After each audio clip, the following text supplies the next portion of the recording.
madilim ang langit. Tumigil ang mga tao sa panlilibak kay Jesus. Nakadama sila ng takot, ngunit ayaw pa rin nilang maniwala na ang kanilang ipinako ay ang totoong Mesiyas. Ramdam ni Jesus na nalalapit na ang katapusan ng kanyang paghihirap. Uhaw na siya. Nanghihina na ang kanyang pisikal na katawan. Ngunit ang uhaw na nagpapahina sa kanya ay hindi ang pagkauhaw sa tubig. Uhaw na uhaw ang kanyang nangihinang espiritu. Sumasakit ang bawat himaymay ng kanyang buto at laman. Nais ng mabugto ng kanyang hininga. Ngunit sa tulong ng nalalabi niyang lakas, isinigaw niya ito.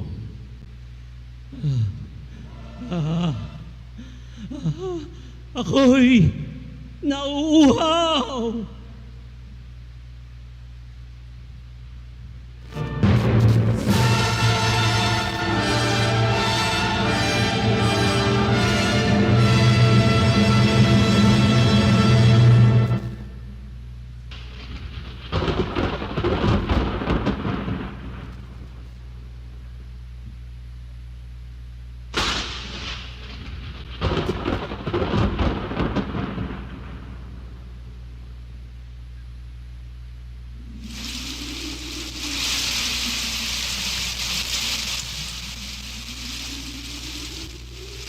Para sa pagninilay natin sa ikalimang wika ni Jesus, narito si Brother Joe Tanyahura.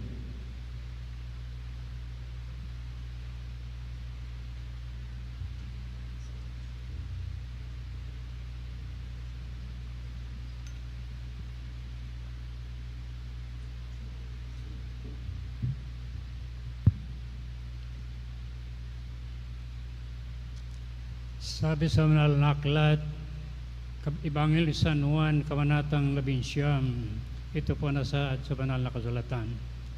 Alam na ni Jesus na naganap na ang lahat ng bagay, at bilang katuparan ng kasulatan ay sinabi niya, ako'y nauuhaw. Anong kaganapan? Anong sinasabi na Panginoon na ganap na ang lahat? Yun yung kanyang pangangaral sa kanyang mga alagad at sa lahat ng mga nakinig sa kanyang salita nung siya ay narito pa sa lupa. Ang naalala niya, siguro nung siya ay nakabayubay sa cross, yung kanyang sinabi na kailangan ang anak ng tao ay magdanas ng hirap sa kamay ng mga pinunong bayan ng Jerusalem at mamamatay, ngunit sa ikalatlong araw ay muling mabubuhay. Wala hong naniwala dyan kahit sa kanyang mga alagad. At yung kanya pang sinabi, ng tanging kaligtasan lamang ay sa pamagitan ng kanyang pangalan. Marami siyang ipinangaral na hindi up to this present time. Sa aking palagay, yun po ang kinauhawan sa atin ng Panginoon. Ano pa yung bilang katuparan ng kasulatan? Isaiah chapter 53 verse 4 to 5 and 6, and it says it following. Dapat tinis niya ang hirap na tayo ang dapat magbata. Gawin din ang kirot na tayo sana ang dapat lumasap. Dahil sa ating sa ating mga kasalanan, kaya siya ay nasugatan. Siya ay binugbog dahil sa ating kasamaan. Tayo ay gumaling dahil sa kanyang sa pahirap na tinamo niya at mga hampas ng kanyang tinanggap.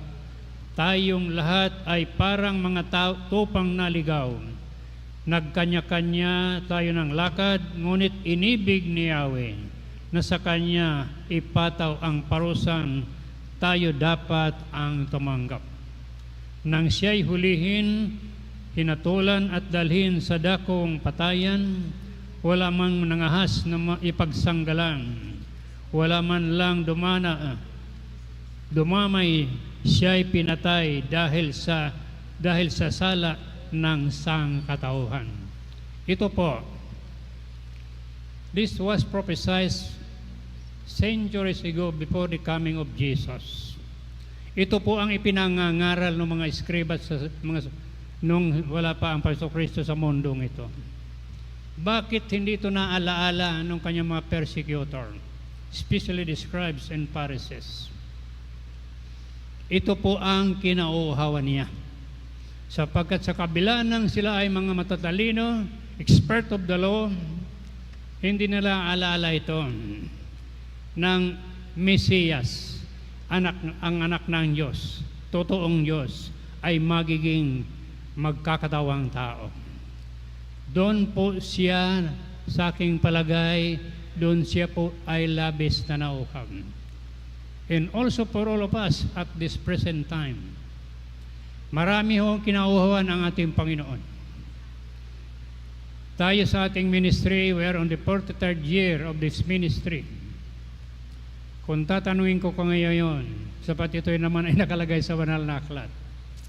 Kung dumating si Kristo ngayon, sino ang handang, sino nakakatiyak na isasama ng Diyos? Di ba, no? So, nang ibig sabihin, marami pa tayong pagkukulang. Kaya, alam niyo ho, kaya nasabi ko na, tama na siya ay nauhaw. Physically, he was thirsty. 3 oras na nakabayabay sa cross. Pasan ang sala ng sangkatauhan. Alang-alang sa ating kaligtasan. So, ano ang aral nito sa ating kapanahonan ngayon? Lalo tayong yun talagang mananampalataya. Meron sinabi sa banal na aklat, ngayong mananatiling tapat hanggang wakas, siya lamang ang maliligtas. So, ito po ang sa aking palagay, although talagang nauhaw ang Panginoon sa tubig, pero ang labis niyang kinauhawan yung ating sitwasyon sa kasalukuyang panahong ito. This is a cruel world. Magulo na ang mundo ngayon. Yung mga nagaganap ngayon ay nasa Biblia, hula sa Biblia. It is coming to pass. Pero sa aking paniniwala, kung tayo ay totoong tapat sa pagtugon sa panawagan ng ating Diyos, sa Ebanghelyo San Lucas mayroon ako isang natagpuang talata na dumating man anong kaguluhan sa mundong ito, paghihirap o anuman, yung totoong anak ng Diyos, kahit isang bukid di malalagasan, ibig sabihin, iingatan ng kapangyarihan ng Diyos. Buhok, concern ng Panginoon, how much more yung ating, sapagkat tatandaan po natin, we are created in the image and likeness of God. Na ibig sabihin, itinangi tayo ng Diyos. Mahalaga tayo sa Diyos. Mahal tayo ng Diyos. Kung atin pong susuriin ang salita ng Diyos, sapagkat alam niyo ho, although sa akin lang, ako, nagkaroon ako na-share ko na ito several times. Actually, namatay na akong September 30, doon sa aking halamanan sa Kalawang. So, nung naramdaman ko na para akong naupos na, nakuha pang umupo sa papag. Pero kinausap ko ang Diyos. Sabi ko, Lord, kung talagang ito na, if it's my time, okay lang. So nablangko na ako. Ewan ko, hindi ko malaman kung ilang minuto. Pero alam niyo ho, talagang tama yung sinasabi sa Biblia. Nahawak ni Yahweh ang buhay ng tao araw-araw. So after siguro ilang minuto, bigla akong dumilat, sabay tayo. Ayaw ko kung bakit ako biglang nakatayo. Nasabi ko, buhay ako. Kaya ako naririto ngayon. So, alam nyo, isa lang mo ang ibig sabihin. Mahal tayo ng Diyos, itinatangi tayo ng Diyos, at kapag tayo ay tapat, maraming himala ang gagawin ng Diyos sa buhay natin. Kaya lang nakakalungkot. Tingnan niyo po, sa Ebanghelyo pa rin ng San Juan. Kung natatandaan niyo ba, babaeng Samaritano, sabi sa Biblia, nung katagpuin ng Panginoon Kristo ang babaeng Samaritana, ito po ang nakalagay sa banal na aklat. Kung alam lamang ninyo, sabi ni Jesus, kung ano ang ipinagkakaloob ng Diyos na at kung sino itong humingi sa inyo ng inumin, marahil kayo ang hihingi sa Kanya at kayo na may bibigyan niya ng tubig na nagbibigay buhay. Ginoo, wika ng babae, malalim ang balong ito at wala man lang lamang kayong panalok. Saan kayo kukuha ng tubig na nagbibigay buhay? Higit pa ba kayo kaysa aming ninonong si Jacob na nagbigay sa amin ng balong ito? O inom rito ang kapati ang kanyang mga anak at ang kanyang mga hayop.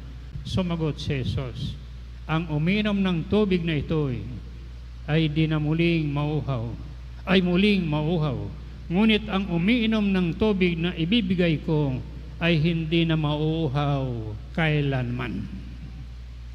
Ibig sabihin, if we thirst for Jesus, for His presence in our life every day, malakas tayo, matatag tayo, buhay pa ang ating pag-asa. Ito po ang kinauuhawan ng ating Panginoon. Salamat sa Diyos sapagkat sa kapanahon ng ito, tingnan niyo po, nabanggit ni Brother kanina kung ano ang mga nagaganap ngayon. Lalo't sa Langis. Noong isang linggo, doon sa Amorsolo, mayroon akong nakakausap. Sabi niya, Brother, paano yung kung wala ng langis? Di wala na. Back to basic tayo. Nung panahon ni Kristo, mayroon man langis? Wala, no? Pero they survived. Even before Christ. Kung babasahin yung lumang tipan, ang Iraq, yung Babylonia, yung Damascus, mga modernong lungsod yan. Pero wala pa yung mga yon. Na ibig sabihin, ang mundong ito, ang buhay natin, ay talagang nasa kamay ng Diyos araw-araw. Kaya wala ho tayong dapat ipag-alala. Nakakalungkot nga lamang sapagkat, alam niyo ho, marami ang pangako sa Biblia.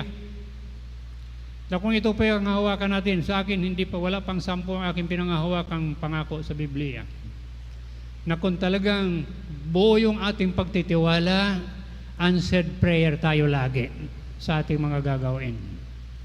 Ano yon? Yung sinabi ng Panginoon, sabi niya, kayong tumanggap sa akin, pansinin man ninyo ako hindi, lagi ko kayong kasama hanggang sa wakas ng sanlibutan. If God is with us every day of our life, ano ang gagawin ng Diyos? Ano nakalagay sa banal na aklat? If God is with us, no one can go against us. So, tayo ho, lalo sa ministering ito, salamat sa Diyos sapagkat until now, ako naniniwala na tayong naririto ngayon at kayo man nakikinig all over, anuman ang medium of communication with us today, tayo ay tinawag ng Diyos na araw na ito. Puro magnilay. Tatandaan po natin na si Jesus hindi lang tao. Sabi sa banal na aklat, all things were created through Him and nothing was created without Him. Imagine nyo, lahat ng bagay ay dumaan sa kamay ni Jesus. Walang nilikha daw na hindi sa pamagitan niya. But how come? If all creation, if the whole universe was created through Him. Di ba kayo nagtataka? Planet Earth, pinakamalit na planeta, dito bumaba ang ating Diyos for our salvation, para sa ating kaligtasan. Alam nyo, meron akong isang nakausap na pare niyan. Yan ang tanong niya sa akin, Brother Joe, kung ating susuriin ng mabuti, si Kristo totoong tao, pero higit sa lahat, totoong Diyos. Sapagkat sa ibang San Juan, ilang ulit binanggit ng Panginoon, ako ang Ama ay iisa. Sabi doon sa John chapter 10 verse 30. Ako ang Ama ay iisa. Sa makatuwid, siya mismo yung nagkatawang tao. Dumanas ng lahat ng hirap. Pinasan ang ating kasalanan para tayo gumaling alang-alang sa ating kaligtasan. Naisip ba ninyo yon? How much God loves us. Kaya nung ako'y makabangon doon sa September 30 doon, tingnan nyo po, talagang mahiwaga ang kilos ng Diyos sa buhay ng tao. So pagkatapos noon, kinabukasan, punta na ako sa doktor sa ospital. Hindi na ako pinapasok, hindi na ako pinalabas, sabay operasyon. 33 na lang ang aking pulse rate. So below level na talaga. Kaya lang, sabi sa Biblia, ang buhay ng tao ay hawak ni Yahweh araw-araw. Sa Ezekiel chapter 18 niya, naroon yan. Kung yan ay pinaniniwalaan natin, sino niwala na tayo ay hawak ng Diyos ang buhay natin araw-araw? Kapag hindi kayo nagalinglangan, mamaya pa lang may himalang darating sa buhay natin sa dakong ito. Isa pang himala na aking nakikita, hindi natin napapansin. Di ba wala tayong aircon, ano? Mainit, summer. Bakit ilan lang sa atin ang may pamaypay? Bakit? Kasi ganito yun. Kapag ang ating focus ay nasa Kanya, kapag ang ating isip at puso nasa Kanya, anong sabi sa Biblia? Ang lahat na sa Kanya nakatutok. Buhay ang pananampalataya. Ang kailang buhay ay nagiging ganap at kasyasya. So, alam mo, pinagnilaya natin yan. Ano pa ang mga pangako ng Diyos? Marami ho yan na inaangkin ko po. Isa yung binanggit ko na, lagi ko kayong kasama hanggang sa katapusan ng sanlibutan. Matthew 20:20 ang hindi ko nagkakamali. Meron pang isang sinabi doon sa John 15:7. At ito po ay malaking halamon sa atin ito.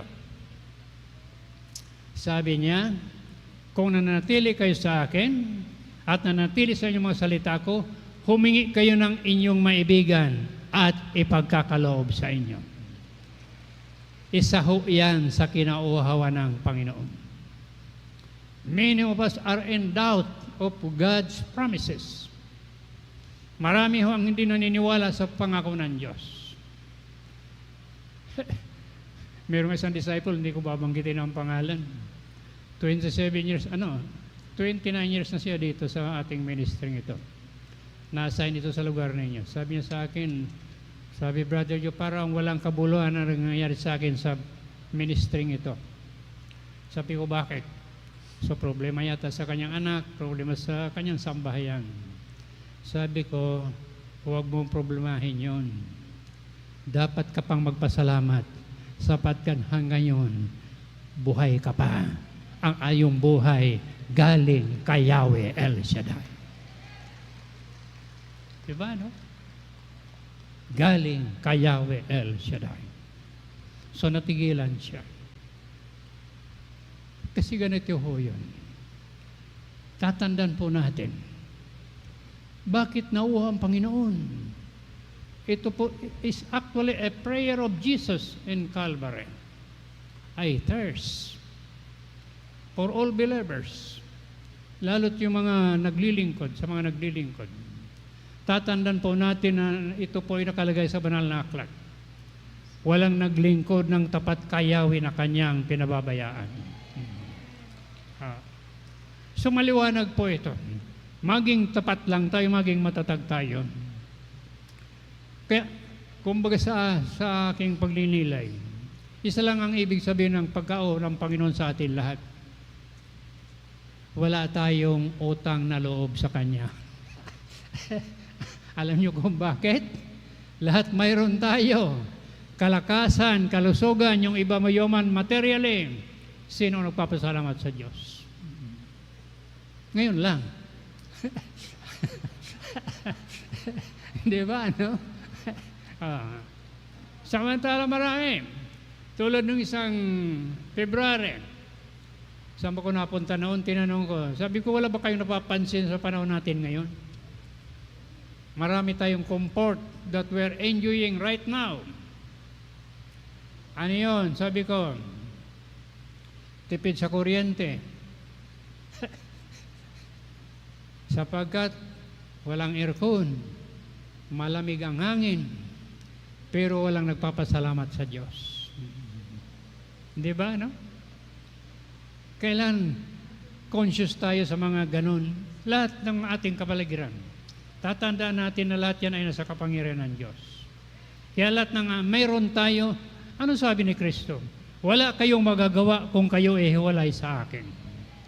Meaning, na kung tayo ay laging nasa Kanya, kung tayo ay talagang nakakapit sa Kanya, buhay ang ating pananampalataya at buhay ang ating pag-asa. Wala ho tayong hingi na hindi kayang ibigay ng ating Diyos.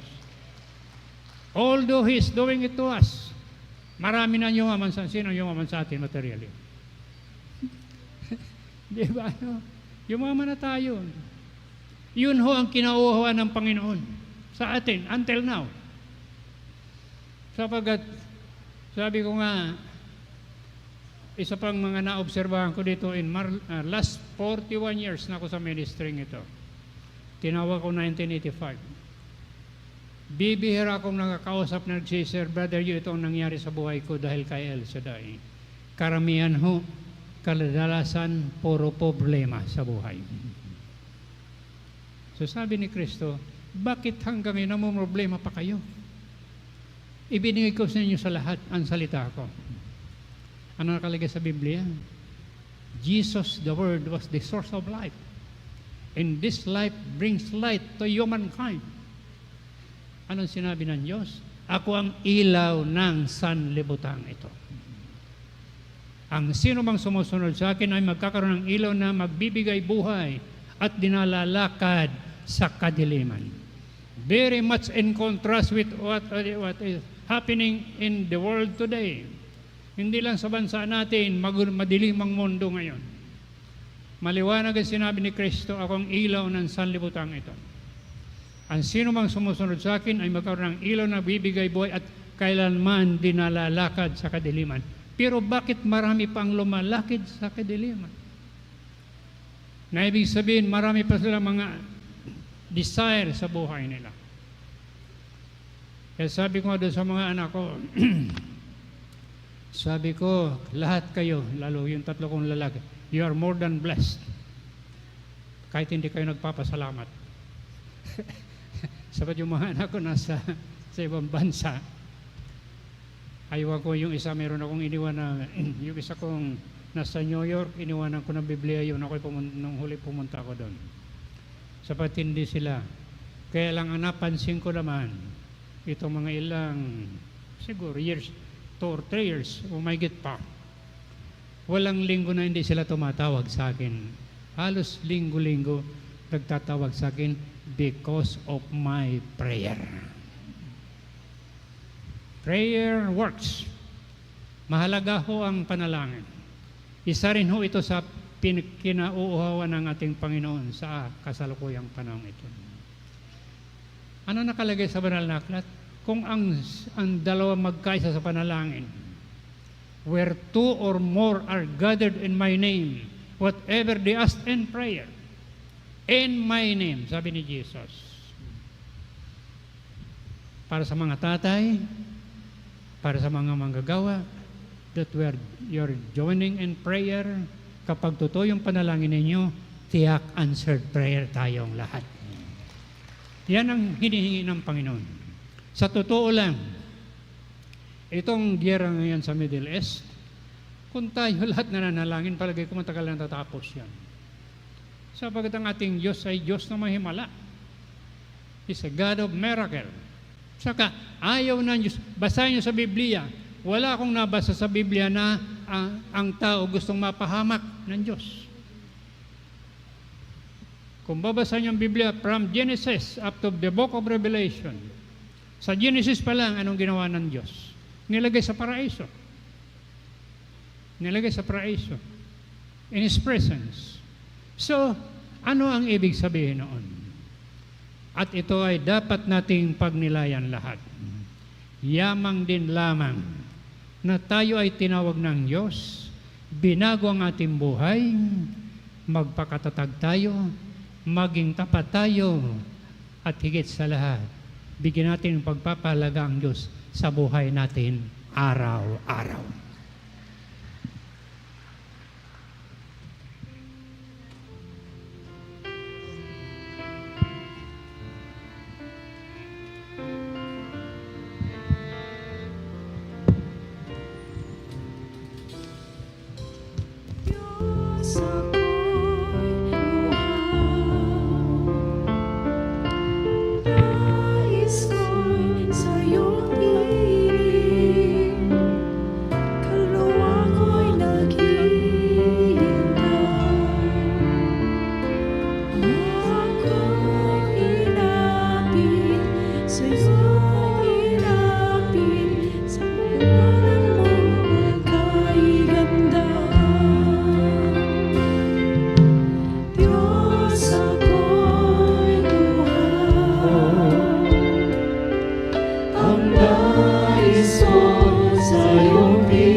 Sa kabanalan mo na